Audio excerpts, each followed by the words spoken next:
Well, my name is Mary Thornton, and I'm 102 and 7 months. Where the time goes, I have no idea. I don't know what I attribute to it, although I did rely a lot on the alphabet C to give me courage to carry on in my many downfalls. C for courage, C for consequences. I never made a move until I sized up the situation. And then commitment, if I promised to go somewhere and got a better offer, I never changed it and kept my word. Because that builds your character and people trust you. You can never suspect what's coming. Everything is a big surprise. It was a hard life growing up as a child because it was during the Depression and we had to work.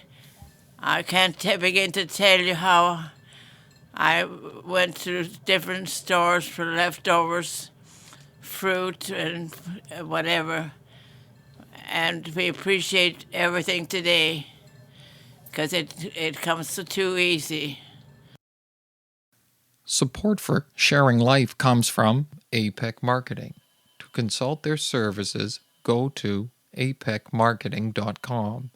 That's APIC marketing.com.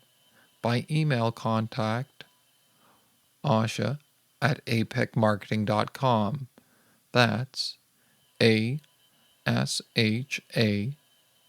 at apecmarketing.com. APEC Marketing, your resource for digital marketing, web, and app development tools.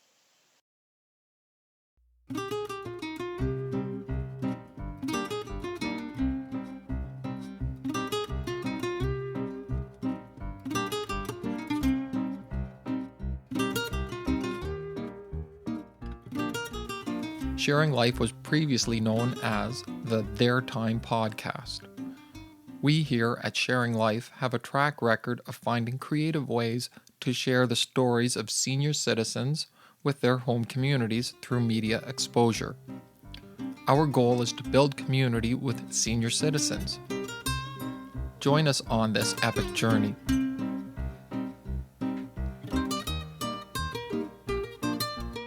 You are listening to the Sharing Life podcast from Welcome Studios. This is episode number 1. This episode is called A Dreamer Emerges, Mary Thornton of the Famous People Players. This episode was recorded on July 7 of 2018. Mary Thornton in this radio show reflects on the fulfillment of dreams in the context of community. Mary has had many roles and jobs throughout her life. In this radio show, she discusses some of them with us. Right now, she tells us about her experience working with the Famous People Players. It's the most rewarding job I've ever had because when the mothers bring their young child, a teenager, they have to be 16 and over.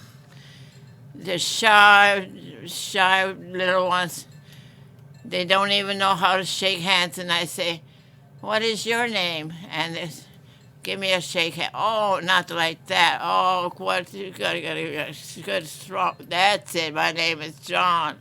"Oh, there's John." And that's the very beginning. Then the mothers leave us with it in our hands, and it's up to us to make them real.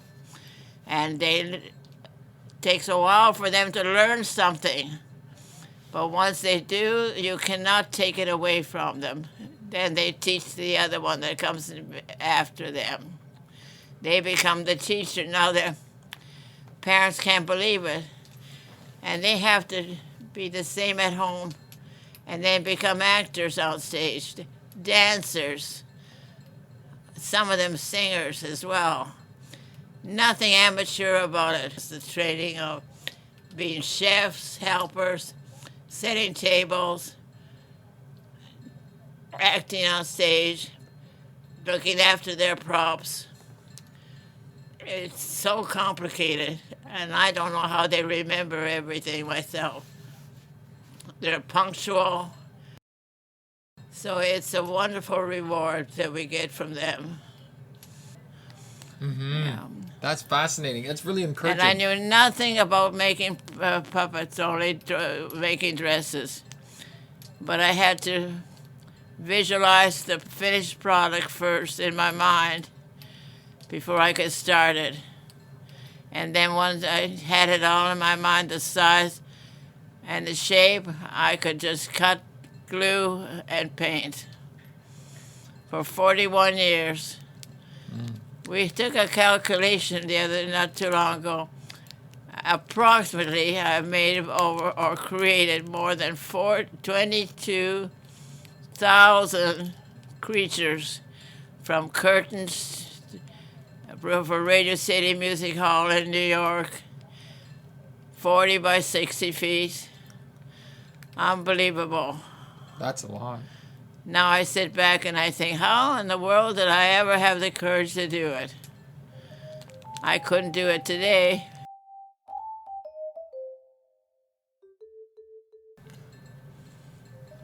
Can you tell me about your community at the Famous People Players and the special times of togetherness that you have? Well, they're all happy. They come happy, they work happy, and they go home happy. Yeah. So I don't know how to explain that. It's accomplishing something that they had no dream of ever accomplishing. And now they can, like right now, they sit out the one young boy, he's 6 foot tall. And when the original dancer is not available, so he's learned to dance, and I was absolutely stunned how he could waltz up there on stage with Joanne. It makes you cry. His parents couldn't get over it. There he was, to have the courage to dance, not alone to dance properly. We think fantasy, joyful, happy. So we create things that are related to how we feel. It's so creative. It's so wonderful. It's a creative kind of a company. It's not, you can't find it in the books. And look up the books and find it something else. One of our best is Scheherazade. So wonderful. The Apprentice. Hello Broadway. We have symphonic numbers. We have every comical stuff you can imagine. We have it. When agents want to hire us, they have a hard time choosing what repertoire they would like to have, because they're all so wonderful.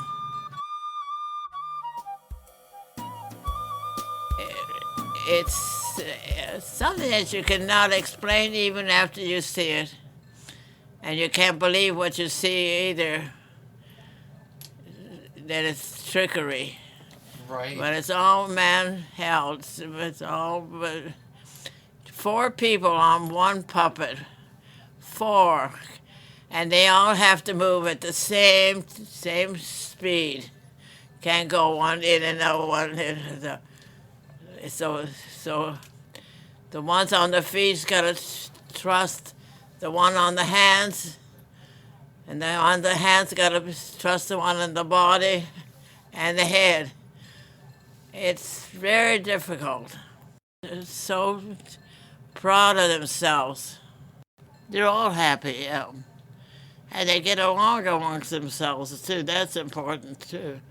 Nobody's better than the other because they know who they are, and they're grateful that they are what they are now.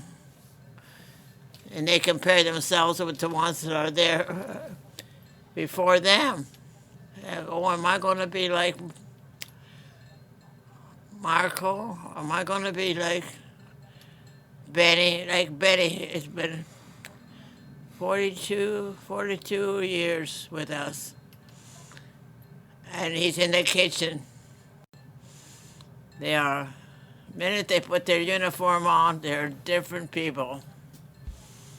Right.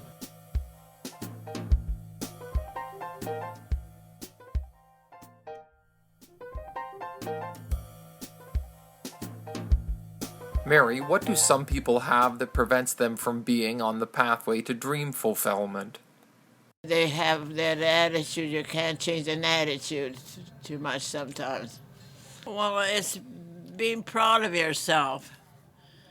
Once you're proud of yourself, you can almost accomplish almost anything.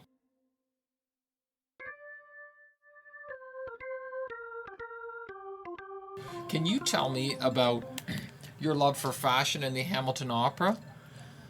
Well, that came as an accident because I was a dressmaker later on in life, and I was the dressmaker for the soprano June Kowalchuk, the first Canadian soprano. And she asked me to be her wardrobe mistress, so I thought, well, that was easy to do. I didn't know what it meant, but anyway, I took it. And then one day, Stuart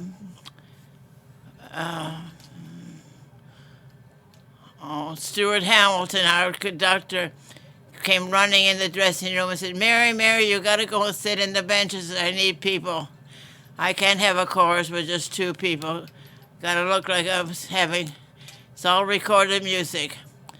So I obliged, and after sitting there a few days, I knew the opera inside out, so I started to just hum a little louder. Before I knew it, I was singing. And he came running over saying, Mary, what? Is that come out of you? You've got a voice. I want to see you after the rehearsal. I thought, oh my gosh, what did I do wrong? Mary, you got to come here every afternoon after the rehearsals, and you're going to learn how to sing. I thought, I don't know. I haven't got time. To make a long story short, I entered the contest for the role of Musetta in La Boheme, and I got it, and it was a sensational thing. There was no write-up in the paper about me because it was upstage the soprano. So I got left out of the review. That's a very... And I sang for 5 years after that. Although I had terrible stage fright because I was insecure. I even had my doctor in the wings push me off on stage. And once I was on stage, I was okay. Stage fright is horrible. Horrible. It just shakes you. As you chose a good attitude to your life, you found things that you enjoyed doing. Being involved in fashion and dressmaking, being involved in singing, yes. Even though you had stage fright. I dressed the best women in Hamilton for 6 years. The mayor's wife, Alan Fairclough, who was the first female member of Parliament. I had the best customers ever.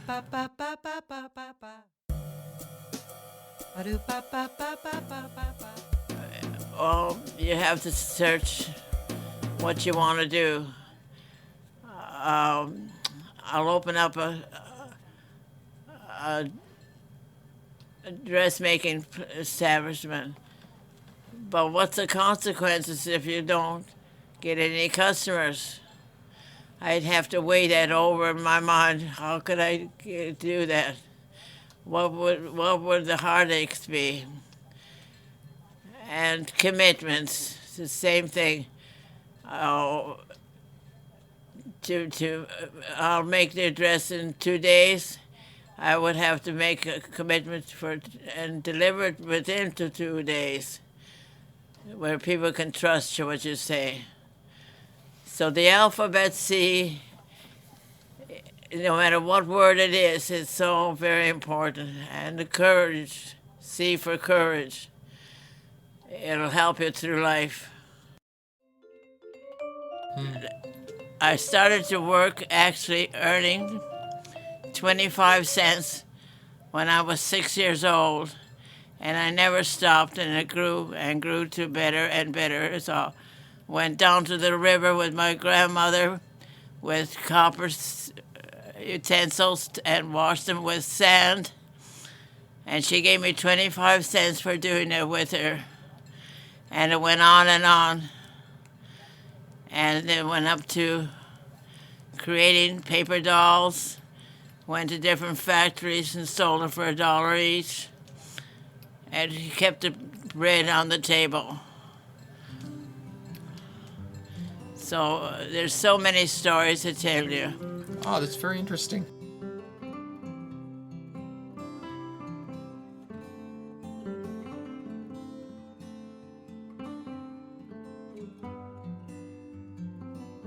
We at Sharing Life are glad to thank Mary Thornton for sharing her joy and experience with us.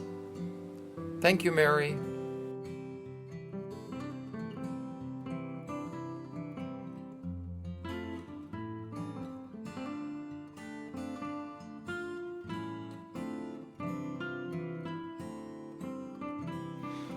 You have been listening to Sharing Life. I am John Knox, your host. To give feedback and to discuss whether you would like to be interviewed for a future episode, contact me using my email, sharinglifepodcast@gmail.com. Also, I have an independent board who reviews all decisions made concerning these broadcasts. Thank you for being a listener.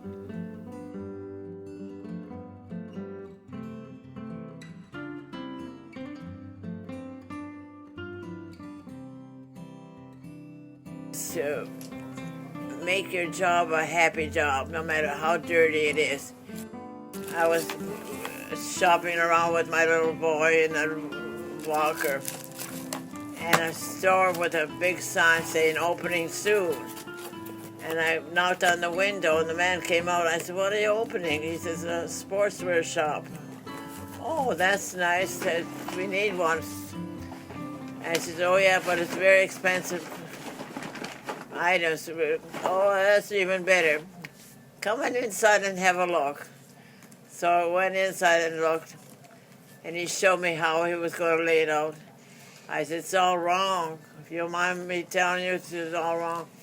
All your cheap prices should be at the front door, so it doesn't scare people to come in to see a sweater for $150. So he calls the carpenter over, and he says, "Move that over here, and this over there." So he says, "You want a job?" I said, "Yeah, I want a job." He says, "It's a dirty job." "I don't care." "Well, how dirty?" "Well, I want somebody to come at nighttime and do my floor and the glasses and tidy up the stock." "I can do that." So I take the 2 children after 6 for an hour or so, and the staff would be still hanging around, and they say, "Oh, I wouldn't do that, Mary, if I were you. That's terrible. I wouldn't do that. I wouldn't do that if you paid me." So you know what happened? I became the manageress, and they were my servants. Tell me if you liked it. Yeah, that's a good story. I'll show you. I'm in charge. I'm the key holder. You're coming on time. Yeah. You're not going home until you straighten up your mess.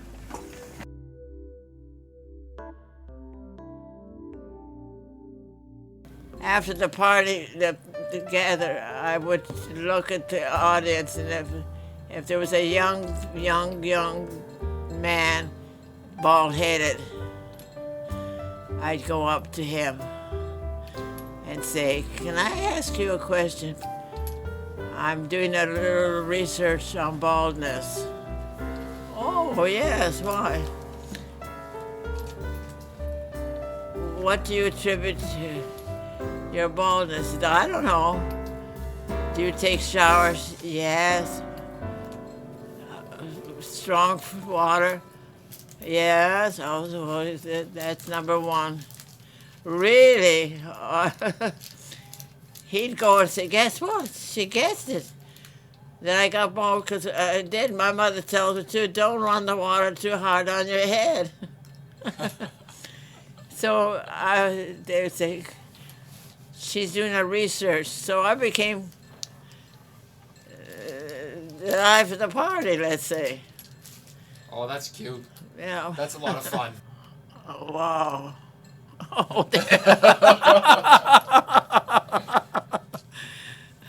see, it comes natural.